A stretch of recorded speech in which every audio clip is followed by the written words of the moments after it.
All right. I guess one more time for the recording. I'm Heather Pickett, Director of Grad Enrollment Management and Marketing at Northern in the College of Grad Studies and Research. With me today also is Haley Clark. She's a Master of Science and Exercise Science program student at Northern. And she's going to be here to kind of provide a current graduate student perspective on this topic. And I'm going to kind of get through my slides first, and then she'll chime in toward the end with her insights. And so if you want to share questions in the chat, you can pop those in there, and then we'll get to them kind of toward the end.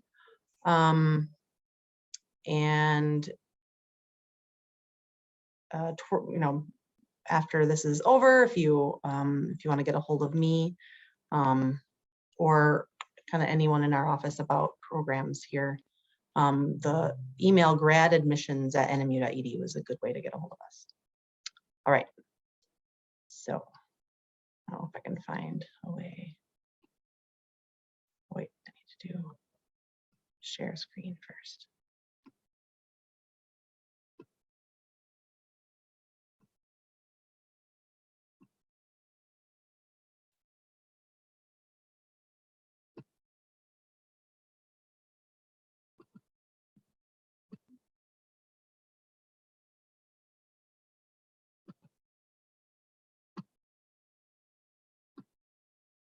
All right, can everyone see my screen? Unfortunately, I can't see any of you now. So if you can't see it, someone will have to say something audibly. Okay. So we're going to talk about just why you might be interested in going to graduate school, overview of different types of programs, some ideas about how to find the right program for you, timeline, what is involved in applying to graduate programs, and then a little bit about sources of funding. So one of the reasons you might be thinking about going to graduate school is because it's required for entering a field. So that would be, in the instance of maybe a physical therapist, you need to have a doctor of physical therapy degree to enter that field. If you want to be a university professor, you need to have a PhD. If you want to be a doctor, you need to have a medical doctor degree, the MD. Yeah, so there are a lot of different scenarios where, that's the minimum requirement for just entering a field.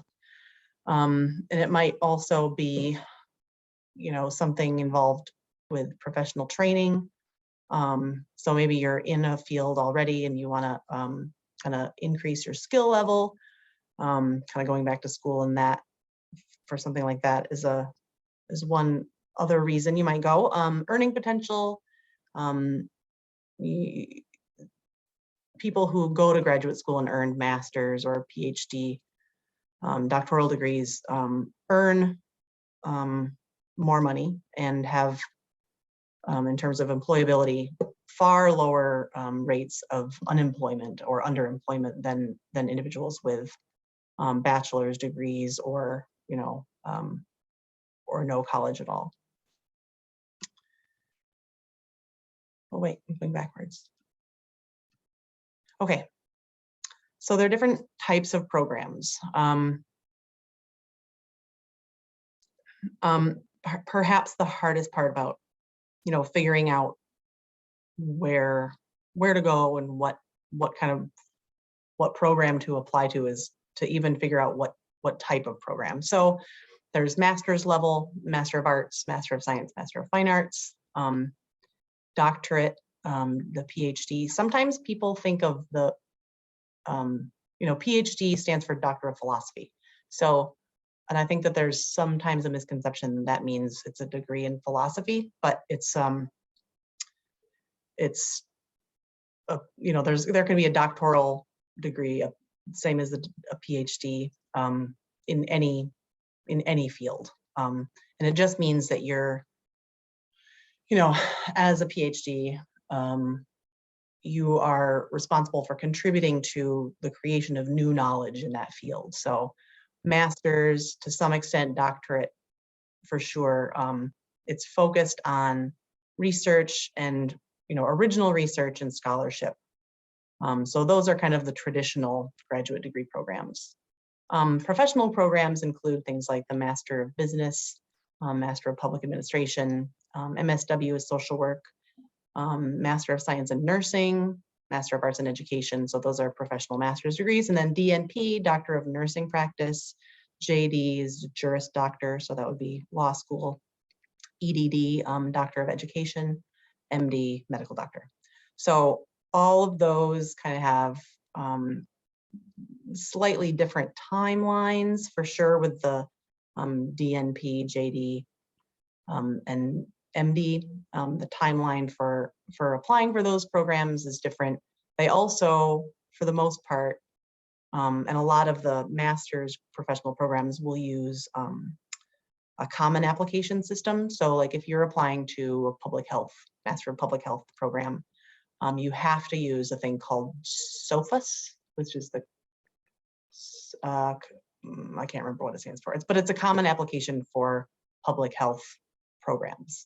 And then JD, if you're applying to law school, it has the same thing, and MD programs. So, which is kind of cool because then you submit one application and, your transcripts and all of that go to all of the programs at once. But yeah, so the timeline, the procedures, all of that for professional programs is just a little bit different.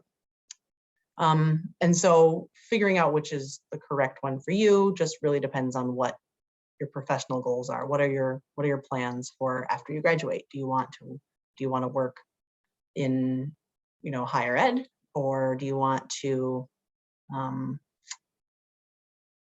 enter one of these specialized fields? That's just kind of something that you have to figure out.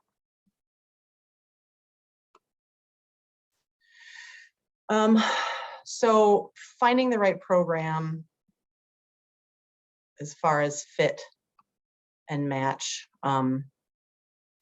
definitely look at the curriculum. So what courses are involved in the program that you're thinking about enrolling in? Do the course descriptions meet, your interests? Does the mode of delivery suit your needs? So there are a lot of like MPA and MBA programs are kind of moving to online, and other programs to some extent too, but for those in particular, a lot of online programs. And maybe that just really doesn't work for you, or maybe you absolutely have to do something that's online. So just kind of think about that. So the curriculum and mode of delivery, that's kind of the most important part of selecting a program. And then there's selectivity. So some programs will have GRE, graduate record exam cutoff scores, or GPA cutoff scores. NMU requires a 3.0 to be admitted, like fully admitted to a graduate program. We admit students as on a conditional basis with lower than 3.0 GPAs, but that really depends on your suitability in other respects for the program, and kind of how do the faculty, it's really all up to the faculty in any program. Do the faculty decide that you are capable and well suited for this program? And then some programs will require that you have experience. So like our Master of Science in Clinical Molecular Diagnostics requires you to have a certain amount of lab experience. So you can come in as right out of your undergrad for that program, but you have to have had a lot of laboratory based courses, or you can come in as a person who has been working in a lab And so that experience would work for you. Think about the culture. Oh, let me go back to selectivity. So even if there are no cutoff scores, one of the ways you can find out whether, how you fall in finding out about their program selectivity. Sometimes they'll put it on their website, what their the average GPA or average GRE score for their students who are admitted to the program are, but most of the time that information isn't there. That's something that you can ask either the faculty program directors or someone in their graduate office. And then, compare what that, if your GPA kind of lies in that area, or are you, pretty far below that, you kind of want to reach for a program that you really want to get into, and definitely apply to those reach schools, but also kind of just keep it in mind that some of them will be based on your experience and maybe your work as an undergrad will be out of, at the moment out of reach. And we'll talk a little bit more about that later. And then culture. So can you be comfortable there? So there are programs, if you're thinking about a degree in fisheries and you get an offer to study at University of Alaska, but you really hate the cold. So probably that won't work for you because you're going to be there for a while. So you should take into consideration whether you can be comfortable. You can think about the makeup of the student body. If it's all, think about how you fit into that. This is my way. Okay. Oops.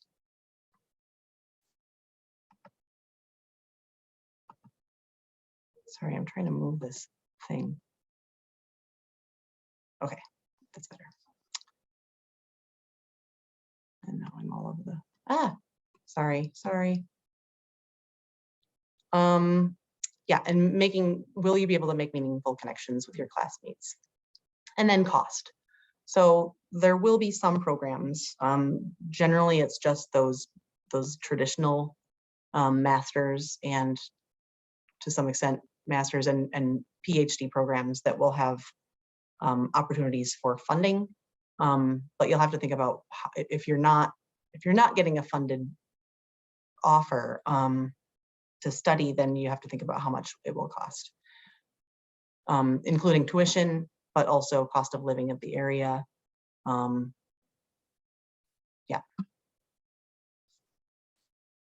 Why do I keep going backwards? Okay. So I dropped a couple links in the chat. The second one is for a website called Peterson's, and that's it's one of a few different web pages that allows you to search by degree type and state, modality. So if it's online or on campus. And so that's one way to kind of look for programs. But really, I think the best way to find programs that are well suited to you is to be talking to faculty here. So people who are, your faculty, your professors, ask them about where they went to school, talk to them about your career aspirations and what you're thinking, and ask them where they would suggest you look to apply. There are also so I talked earlier about applying to those professional programs through the common application systems. There's also, some traditional graduate programs have moved to a common application system. So if you open particularly if you're really short on time, like if you have not had time to really research programs, or yeah, and you just need to get a few applications out there. Opening a username and password through GradCast, and you can just kind of Google GradCast and make a username and password, and then you can search through GradCast for, you know, different kinds of programs where, you know, by location, and they would allow you to, you know, through CAST, you can make one application, you know, your demographic information application, and then submit your transcripts. And, you know, if you need to take a GRE for any of the schools you're applying to, test scores once. So that's kind of why it's a little bit quicker. And then it's a little bit more expensive though. So you have to pay like a fee to enter the CAS, and then it's kind of a different amount per school, if that makes sense. But it's a good way to like save time if you're really short on time. Another way to find programs is through professional organizations and publications. So the American Society for Sports Medicine, ACSM. No. So that for athletic training and exercise science, I think probably Haley can talk a little bit more about that, but that's a good way to find programs. Pretty much any you know, discipline will have their own professional organization. So, and especially if the program you're looking for has a particular accreditation, like social work or nursing, athletic training. So you can go to those sites and look up which programs have that accreditation that you're looking for. And then search tools. So that Peterson's is one, gradschools.com is another. If you're interested in learning more about more of those, shoot me an email afterwards, and I'll send you some links. So once you kind of figure out programs that you might be interested in just looking more into, do everything you can to find the information you need through the website first before you contact faculty or, you know, graduate school staff. So look through the website. Some websites are better than others. They're none of them are set up the same way, so it's terribly tedious, you know, combing through all of that information to find that, but it's kind of necessary. Research the curriculum, you know, look at those courses, how long, you know, how many semesters, how many credits. Looking at faculty research pages. So this is really specific to Master of Science, Master of Arts programs and doctoral programs, where you're going to be writing a thesis or a dissertation. So like in psychology, biology, our computer science and math programs, so even programs at Northern, the master's programs, you really can't even apply to the program without having a faculty research advisor already identified. And, you know, you've been in contact with that person and they've said like, yes, they are willing to work with you as an advisee, which means they're going to like help you with your thesis. They're like your point person. And especially for a doctoral program, since they're 5 to 7 years, you really kind of need to like that person because they're going to be around a lot. So finding a good advisor is a really, you know, really important part of that. And then reaching out once you've gotten as much information from the internet as you can, calling the graduate school first. So when you go to a school's website, the graduate side of things will almost always have their own web page. Sometimes it starts with grad dot whatever. Ours is nmu.edu/grad studies, but we have a pretty small group of graduate programs. But just when you're going to like find all of that information, just keep that in mind, that the admissions, pretty much everything about the graduate school is completely separate from undergraduate admissions. So once you have you've contacted the grad school and you've gotten the information you can from them, if you have more specific questions about the program, the curriculum, the research in particular, then you want to talk to the faculty. So either the department head of the academic department or the program director of that program. And sometimes there'll be a graduate recruiter. So you just kind of have to, and that's information you can find from the graduate school, the grad office staff. So for timeline, so those traditional graduate programs, Master of Arts, Master of Science, PhD, it's really ideal if you can start this process in your junior year. So that's when you talk to faculty here or wherever you're attending as an undergrad, and ask them about where you should think about applying. And then that summer before your senior year, you can spend, if you need to visit a campus or attend a virtual visit, prepare for and take any exams. That summer is a good time to do that. And then in August of your senior year is when you should really, before your senior year, get that list of schools finalized, take any tests you need, and then contact faculty that you are interested in working with. Sometimes you can contact them over the summer, but for the most part, faculty aren't around in the summer. So you kind of have to wait until August. September is when most applications open. So definitely open the application, start the application as soon as it opens. Schools with rolling admission, you can open the application whenever. But once you open it, then you're just going to start getting emails from that school about, visit opportunities or, other things on campus that are happening that can kind of help you either make your decision about where to attend or, funding opportunities that might be available.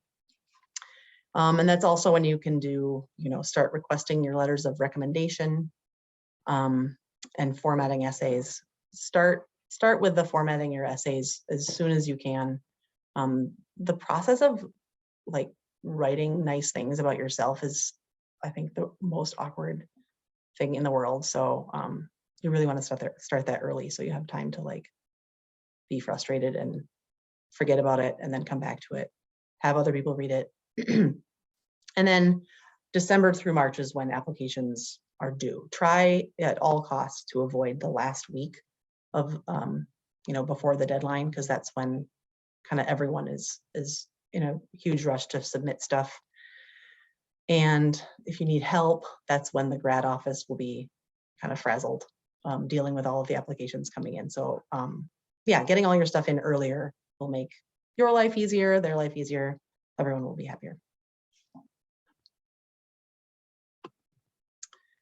Med school, that's kind of all backed up a little bit. So January through April is when you can connect with the undergraduate pre-med advisor. I think that all universities have someone like that, and they have to be involved in your application somehow. They have to I think they have to write you a letter, verify that you've taken the requisite courses, and so oh yeah, and then AMCAS is their common application system for the medical school programs. May send your MCAT scores, transcripts, reminding your letter writers. And so I didn't mention the interview part of the applications for master's and PhD programs, but that kind of happens after you apply. maybe around May, April, May-ish. So for med school, that's later, so September through March. And they have this thing called the multiple mini interview, which is super weird. And I think it's just kind of designed to like sort of throw you off. And that's a whole new thing, that a whole different thing that you kind of have to definitely talk to the undergraduate pre-med advisor about. And then October through May is when you review your offers, figure out, what you can afford, where you want to live, and select a program. So these are kind of the general elements. Not every application will require all of these. Fees, sometimes you'll be able to get an application fee waiver if you're a member of the McNair Scholars Program, if you are a veteran. NMU students, if you graduate from NMU with your undergrad, then you don't pay an application fee for our graduate programs. But if you're applying elsewhere, it's anywhere from $50 to $100-ish a program. So when you're thinking about planning for the 6 to 8, which is what the 6 to 9 applications, that's kind of what they recommend to, apply to the appropriate number of programs. If you're applying to that many, that can get really expensive. So plan ahead so you can budget for it. Sending your official transcript. So that has to come directly from your undergraduate institution to them. Any test scores, and, the transcripts and test scores both, that costs money as well. Essays are just mostly time consuming. A personal statement, statement of purpose, and letter of intent are all basically the same thing. So that's where you talk about your, how well suited you are for this degree program. And then a research statement is more about, it's not personal so much as kind of a statement of what you've been involved with so far, and how, how your experience in research, how you want to kind of transition that and get involved in the research that, will be happening at that institution. Sometimes they'll require a writing sample. So our MFA program requires writing samples. A CV is a curriculum vitae, so that's like an academic resume. That's different from a resume in that it doesn't have to be one page. It can be as long as it needs to in order to, catalog all of your experiences. The other different thing about it is that it shouldn't include anything that doesn't pertain to your future career. So like if you worked at an ice cream stand over the summers, probably that doesn't have anything to do with you like attending a graduate school for biology. So you can leave that off. Unless it's like some sort of long-term thing where you've developed leadership skills and you can talk about it that way. If you're applying to a program that requires credentials, so like something like a nursing program, so that might be something that you have to supply as part of your application. And then, as I mentioned before, with like the biology and the research focused programs, you really have to have that support from a faculty mentor. Yeah.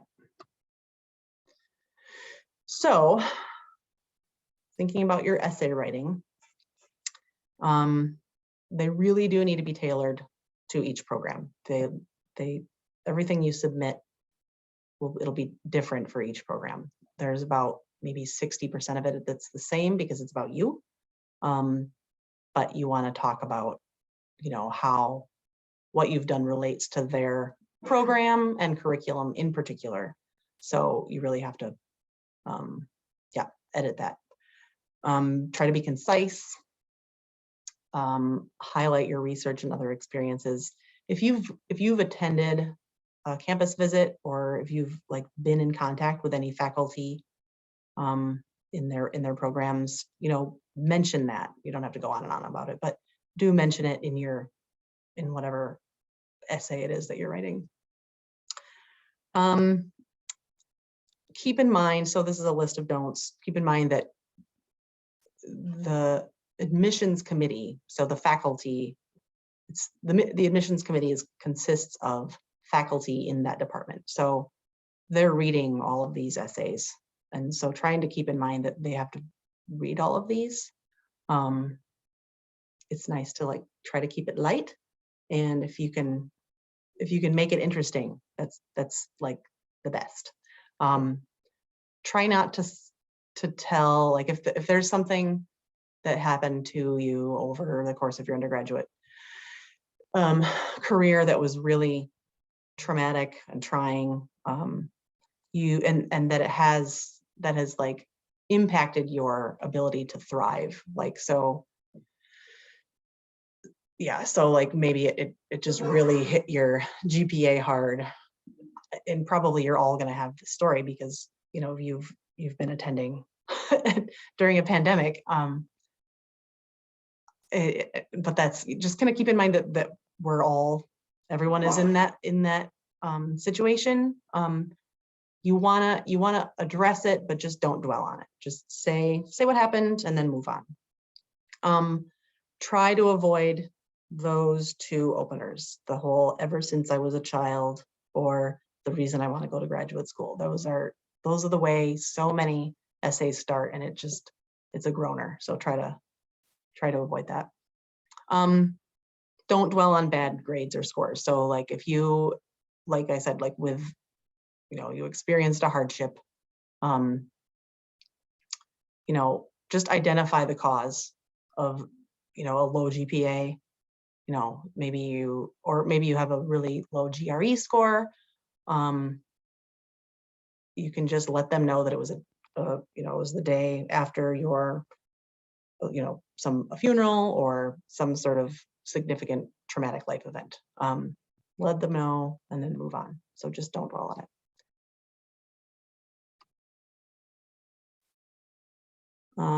it. Sources of funding. For the most part, if you're not getting an assistantship, federal loans is the way students generally pay for graduate school. So you always want to fill out a FAFSA. Even if you're not planning on taking out loans, you can't be eligible for any federal aid if you haven't filled out a FAFSA, and it's free, so you should just do it. The assistantships, so there's a teaching assistantship where you would teach undergraduate courses, research where you work in a faculty's lab and help them with their research, or administrative assistantships where you're working in an office on campus and kind of performing administrative duties. So for the most part, any assistantship will, they'll cover tuition, either all of your tuition or a portion. For Northern, it's 8 credits per semester. And then also, usually there will be a stipend. Northern stipend is $10,800 per year.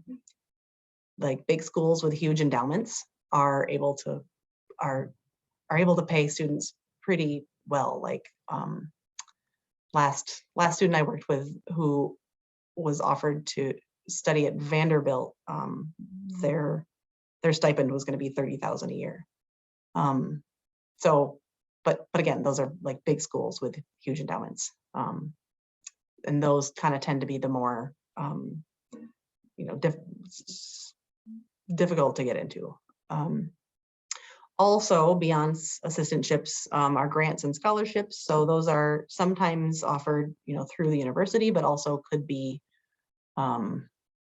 funded through, you know, outside entities. So the National Science Foundation has a graduate research fellowship for graduate students that you can apply to as an undergrad, and you can apply to as a graduate student. And then a lot of other there are a lot of other opportunities like that. Grants and scholarships are both things that you don't have to pay back. And then kind of the gold standard is a fellowship where, you know, you are awarded this amount of money and not expected to work in, you know, work for the funding. And kind of all of those, with the exception of federal loans, there's a really good research tool called through the University of, it's through UCLA. And I'll send you I'll put the link in the chat at the end. But it's a really good kind of tool for finding funding. Best practices. So it's really important to do your research. Figuring out where you're going to apply takes a long time. What kind of program? It all takes a long time. And you're going to be looking through a crap ton of websites, sifting through so much information. So figure out a way to stay organized so you don't have to keep going back, to those pages to find the same information that you've already found. Make a spreadsheet for yourself, something. Start early if you can. Submit early if you can. So, and then also be courteous. So the people that you're going to be communicating with in the graduate office, they communicate with students who are prospective students, current students all the time, who are likely frustrated, and just being, nice goes a long way. And talk to current graduate students. Hear about, general, what would you have done differently when you applied? But definitely at the programs that you're applying to. If you, so you can ask the grad office, you can ask the faculty, program director, or the academic department, ask to be connected to a current graduate student in your program. And if they aren't able to make that happen, that's a huge red flag. So just gotta keep that in mind. I think that is my last slide. So so this is my contact info for questions, but I'm gonna stop sharing and let Haley take over. Sorry for just blabbering for so long. But yeah, so Haley is a Master of Science in Exercise Science program student. And yeah, if Haley, you want to talk a little bit about your experience applying, or anything that you think that maybe you wish you would have known, that kind of stuff. Yeah. Hi, everybody. My name's Haley. Like Heather said, I'm a Master's of Science and Exercise Science student. I'm in my last semester. I went to Northern for my undergrad degree as well, which was in athletic training. I was the last cohort of the undergrad athletic training program. So I was very much used to not having like any time at all. And that's really what I was expecting going into grad school, was being busy all the time and having so much work all the time and being stressed. And it is nothing like that at all. The biggest thing that I've learned in grad school is you have so much time to do things that you want to do. There's less busy work, which there's a lot of busy work in undergrad. There's way less exams. We usually have 2 or 3 exams per class for the entire semester. One of the things that's been really beneficial for me is, I'm working with a lot of the same professors that I worked with when I was an undergrad. But you build better relationships with them, and you have different relationships with them than you do in undergrad.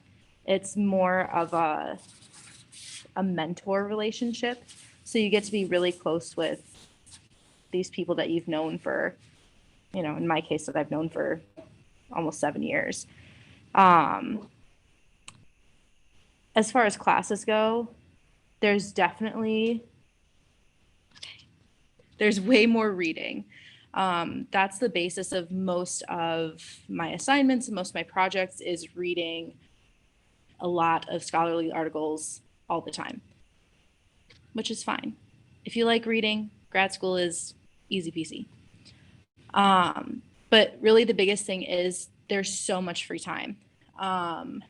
I've been a GA my entire time as a grad student at Northern, which is a 20-hour-a-week commitment. And it's just 20 hours a week, which is really nice. And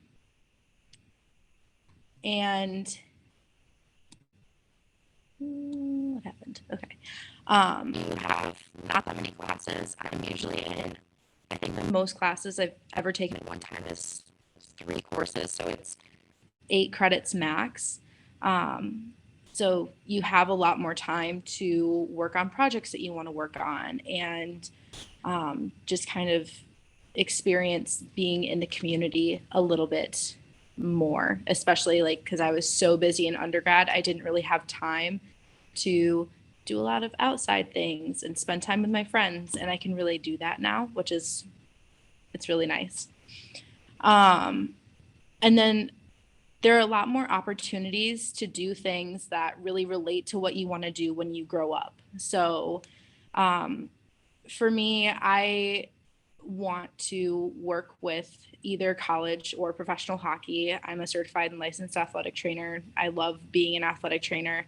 But I also really enjoy teaching. My first GA position was a temp GA position in the School of Health and Human Performance, teaching first aid, CPR, and working in the injury evaluation and care clinic. So I got to do a lot of teaching, and I learned that I really like teaching a lot. So I've done directed studies, working on building curriculum for brand new classes for the AT program. I've done a lot of research on concussions and mental health, and that's what my thesis is on. I've worked with the hockey team for almost every year that I've been in grad school and every year that I've been at Northern, which has been really cool. And then teaching athletic training courses and working really closely with my professors. And the other really big difference is you spend a lot less time in class and you spend more time working independently on projects. So working on your thesis, working on different papers for classes. And our program really focuses on research and trying to create research that is a publishable work. So that's been really cool to learn how to write a paper that could potentially be published. And talking a little bit about like funding and GA positions. Like I said, I've had 3 different GA positions. My first one was a temporary teaching one. And then last year I was the GA for the Employee Wellness Committee. And then this year I work in the grad office and I love it and it's really fun. So it's been really great to have, you know, a part-time job that pays for my education and pays for most of my living expenses. And I don't have to worry about tuition and fees and stuff like that. So that's been really, really helpful for me, especially starting off in undergrad as a low income student. It's been really helpful to have a GA position so I don't have to stress about finances as much. Other things that I've applied for and gotten, if you want to teach or work in a university setting, the Future Faculty Fellowship, I applied for that this past year and it was past fall, and I got that, and that's a grant through the state of Michigan. And it's a state grant. I know it's in multiple different states, but if you want to work in a college setting, like as an instructor or working in student retention, I definitely recommend applying for that one. And then if you're doing research, Northern has the Excellence in Education grant, and that's $1,500 over the summer to work on research. And that has also been really awesome and really helpful. So yeah, overall, okay, there are no people again. Overall, grad school is not as scary as people make it sound. It's a lot of fun. It's a lot of hard work. It really is like a full-time job being in grad school and having a GA position. But it really is really enjoyable. I came back to school because I wanted to keep learning stuff, and I felt like I wasn't really done learning from my professors at Northern. And it was really nice to be able to come back and keep pursuing an education and just learning more stuff. So Cool. yeah. Well, thanks, Haley. Do any of the attendees have questions for either Haley or me? Don't see anything in the chat.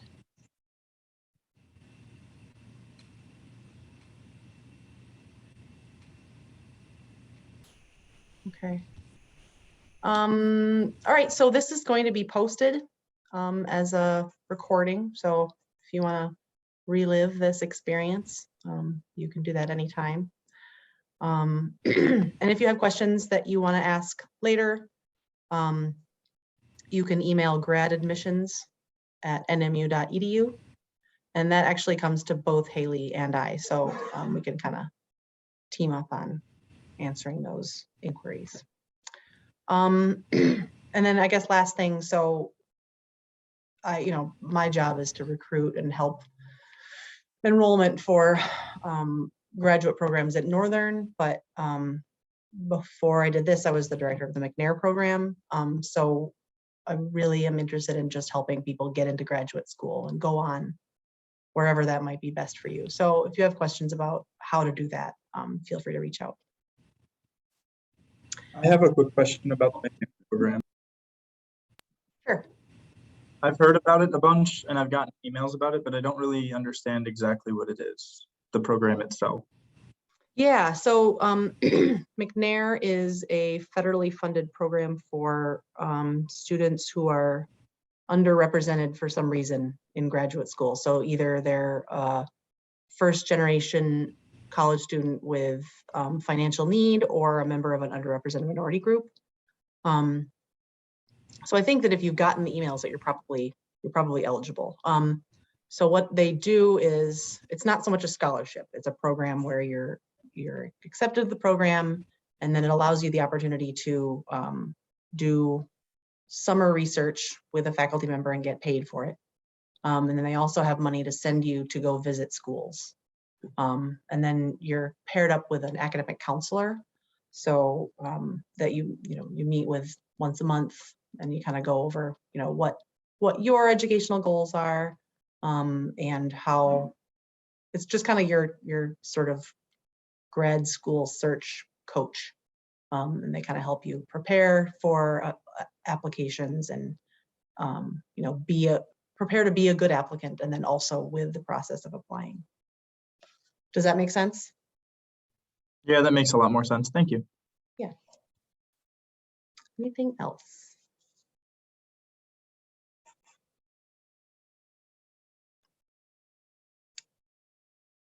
All right.